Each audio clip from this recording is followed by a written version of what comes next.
बहुत ज़्यादा वाले चांसेस हैं, प्रोबेबिलिटी है। परसों जो सीबीएसई का क्लास 12 का एग्ज़ाम होना है अकाउंट्स का, वो आईएससी का 2025 सेम पैटर्न होगा। ट्रिकी इतना होगा, मैं काफ़ी ज़्यादा सुबह से रिसर्च कर रहा हूँ, पेपर के पैटर्न्स का आइडिया ले रहा हूँ, क्योंकि जो इस बार सीबीएसई का सॉरी आईएससी का 2026 का एग्ज़ाम हुआ है, उसका पैटर्न सेम सीबीएसई 2025 वाला गया है। तो लास्ट 2-3 सालों के पैटर्न्स ऐसे बन रहे हैं कि एक साल का ऊपर नीचे होता है एससी और सीबीएसई का।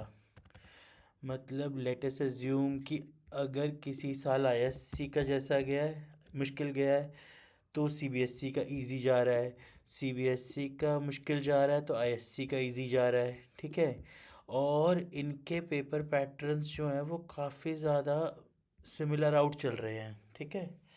मतलब इनके पेपर पैटर्न्स में ना ऐसे हो रहा है कि उसका ऐसा था तो इसका ऐसा होगा। समझ रहे हो आप लोग मेरी बात को?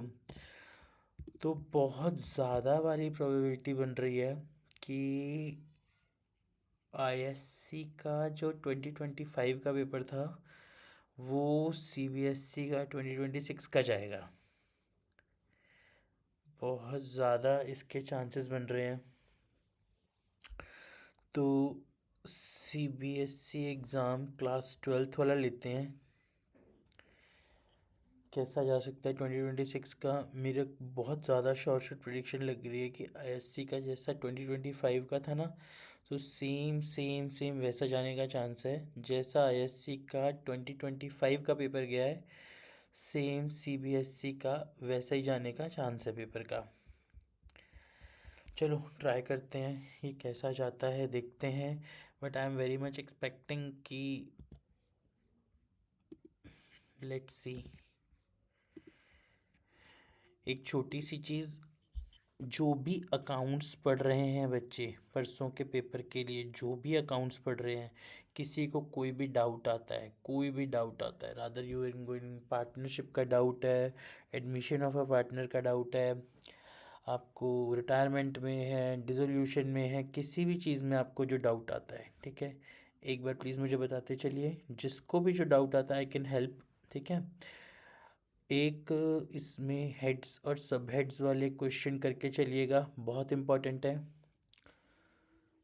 और बैलेंस शीट एक्सट्रैक्ट वाला जो शेयर्स का क्वेश्चन है वो बहुत इम्पोर्टेंट है, आएगा ही आएगा। कैश फ्लो स्टेटमेंट बहुत इम्पोर्टेंट है। बैलेंस शीट वाले क्वेश्चंस हो गए, रेशियोज वाले हो गए, ये सब के लिए अच्छे से प्रैक्टिस करके चलिएगा। चलिए स्टार्ट करते हैं एक बार।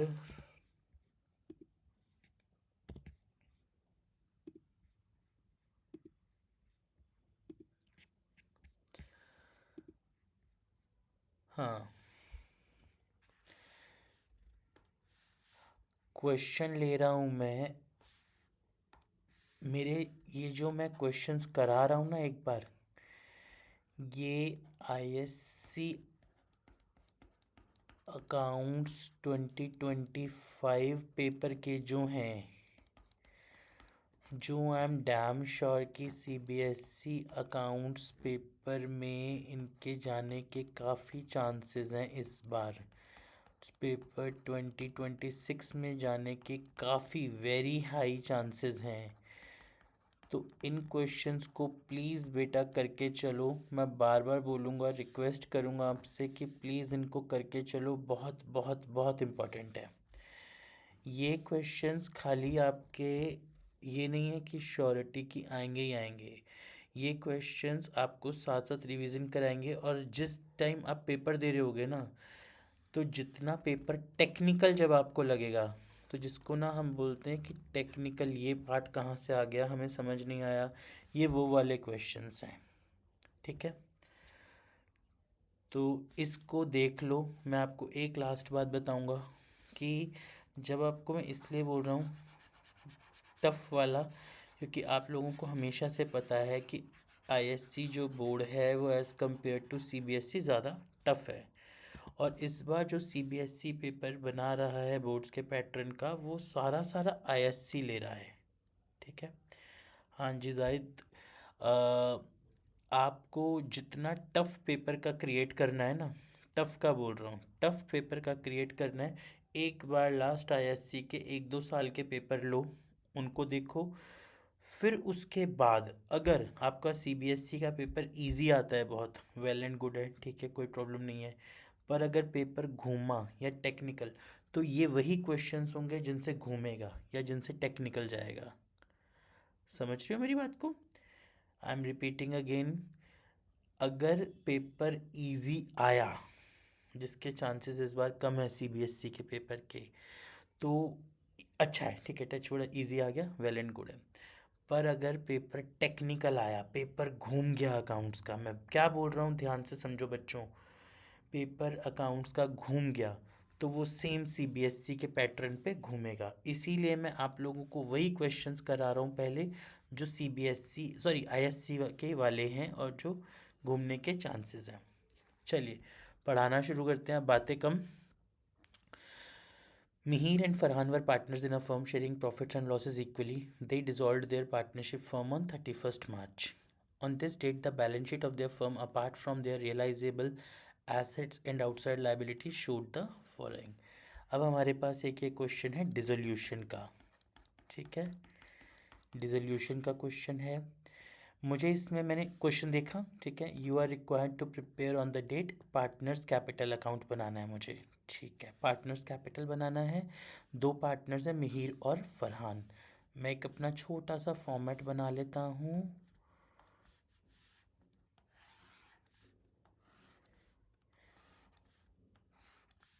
ठीक है, मैंने एक अपना फॉर्मेट बना लिया, मिहिर फरहान पार्टनर्स कैपिटल का, Mihir Farhan particular debit credit partners capital account, ठीक है, डन। अब सबसे पहले इन्होंने मुझे दिया हुआ है मिहिर की कैपिटल और फरहान की कैपिटल, दोनों की मैं पुटअप कर देता हूँ। By balance brought down Mihir की आ गई 60,000, to balance brought down Farhan की आ गई 20,000, ठीक है। आई होप आप यहाँ तक देख रहे हैं। फरहान का डेबिट बैलेंस था, मेरा डेबिट बैलेंस था, डिसोल्यूशन का क्वेश्चन है, डेबिट बैलेंस था, ठीक है, डन। उसके बाद इन्होंने मुझे बोला वर्कमैन कॉम्पेंसेशन रिजर्व इज़ 12,000। नीचे देख लेता हूँ वर्कमैन कॉम्पेंसेशन के बारे में कोई पॉइंट है। There was a workman compensation claim of 4,000, तो 12 में से 4 वर्कर्स को चला गया, तो बचा हुआ 8 पार्टनर्स में आ जाएगा। By workman compensation reserve, ratio क्या है पार्टनर्स के बीच में, रेशियो है हमारी इक्वल है, तो 4,000 आ गया, ठीक है। अगला लेते हैं, प्रॉफिट एंड लॉस अकाउंट हमें बोला है 6,000 का है, क्रेडिट बैलेंस तो ये भी हमारा पार्टनर्स के बीच में बच जाएगा, ठीक है, बाय P&L अकाउंट, ठीक है, इक्वली, तो 3,000। बैंक अकाउंट के साथ में ना मुझे क्वेश्चन मार्क दे दिया, मतलब मुझे बैंक अकाउंट का बैलेंस गिवन नहीं है, ठीक है। The firm upon realisation of assets and settlement of liabilities suffered a loss of 10,000, okay. तो अब मुझे बोला है the firm upon realisation of assets and settlement of liabilities suffered a loss, तो यहाँ हमारा आ गया टू रियलाइजेशन अकाउंट का लॉस जो कि है 10,000, तो ये 5 और 5 पार्टनर्स में डिस्ट्रीब्यूट हो गया, ठीक है, पहला पॉइंट। द अमाउंट, अब एक बार ना आप लोग प्लीज़ सीबीएसई में जो भी बच्चे इस समय देख रहे हैं ना, अब आप समझना टेक्निकलिटी का मतलब क्या होता है, डिफ़िकल्टी का मतलब क्या होता है। The amount paid to settle the liabilities exceeded the amount realised from the sale of the assets by 8,000, okay. B point है एक हमारा, इसको रखते हैं। Stock worth 3000 was taken over by Farhan. Stock 3000 का फरहान ने टेक ओवर किया। तो to realisation account stock, stock worth कितने का था हमारा, stock worth 3000 was taken over by Farhan. 3000 का स्टॉक फरहान ले गया। ठीक है। Mihir discharge the bills payable recorded in the books at 5000 at a rebate of 500। इस पॉइंट का बता सकते हैं क्या करूं। मिहिर डिस्चार्ज, मैं पार्टनर्स कैपिटल अकाउंट बना रहा हूं इस समय। Mihir discharge the bills payable recorded in the books at 500 at a rebate of 100। Mihir ने बिल्स डिस्चार्ज किए।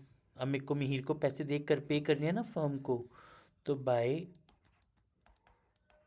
रियलाइजेशन अकाउंट ब्रैकेट में बिल्स पेबल लिख सकते हैं।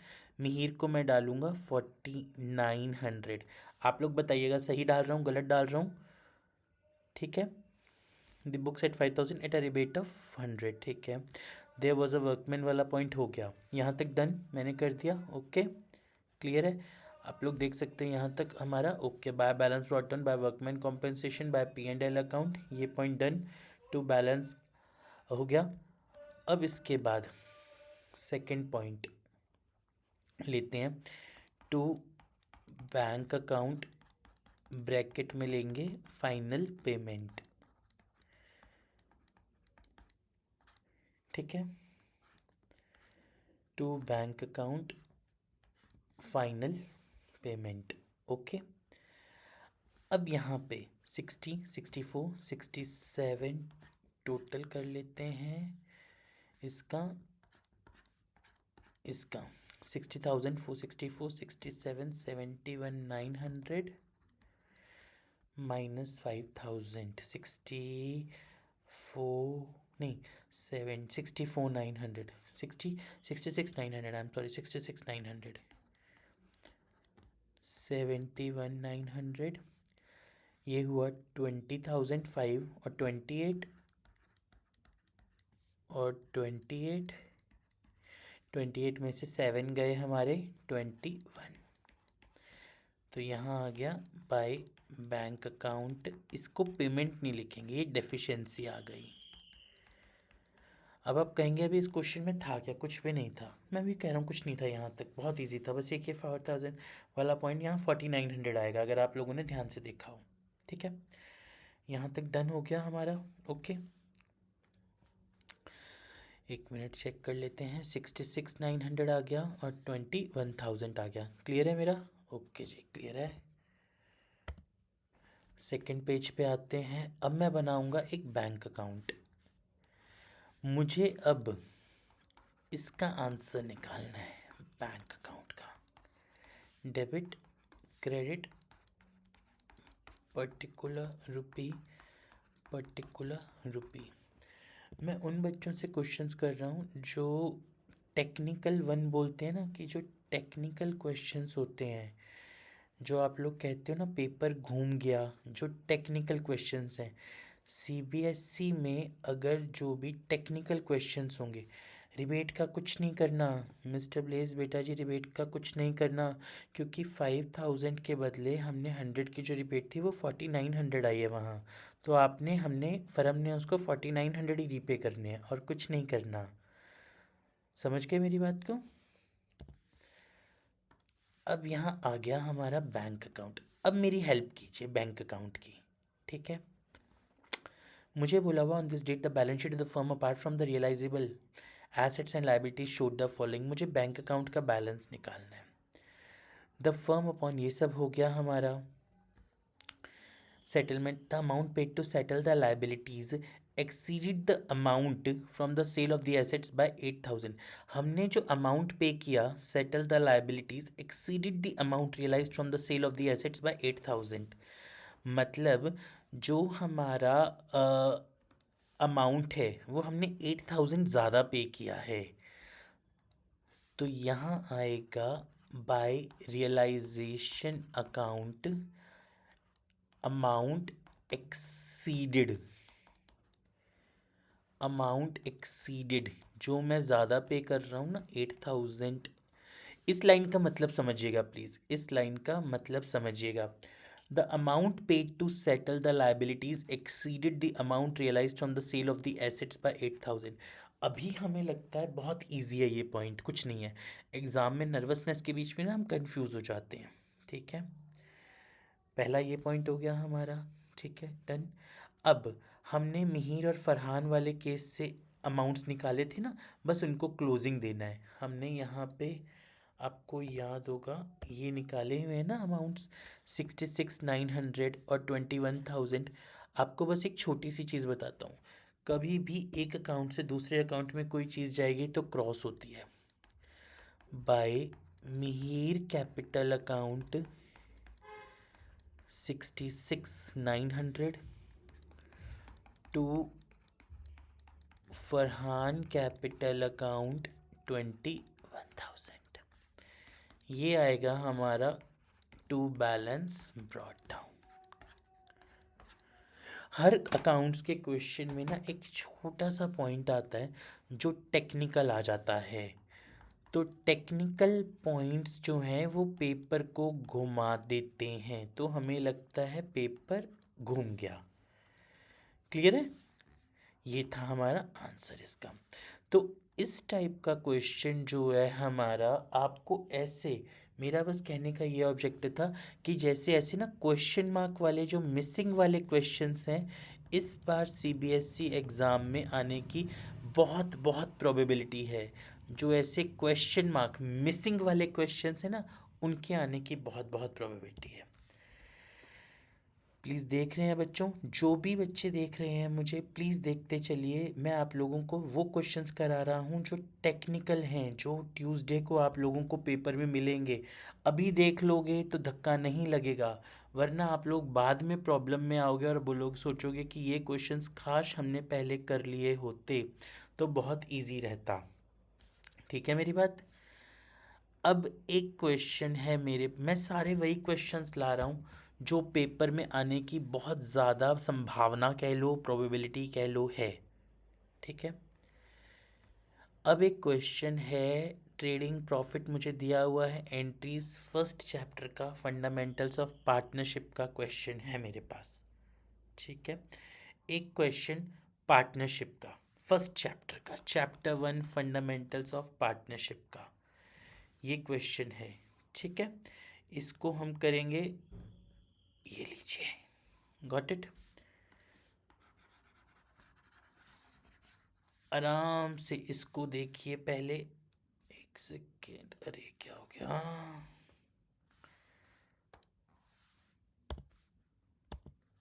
हाँ जी ये आ गया।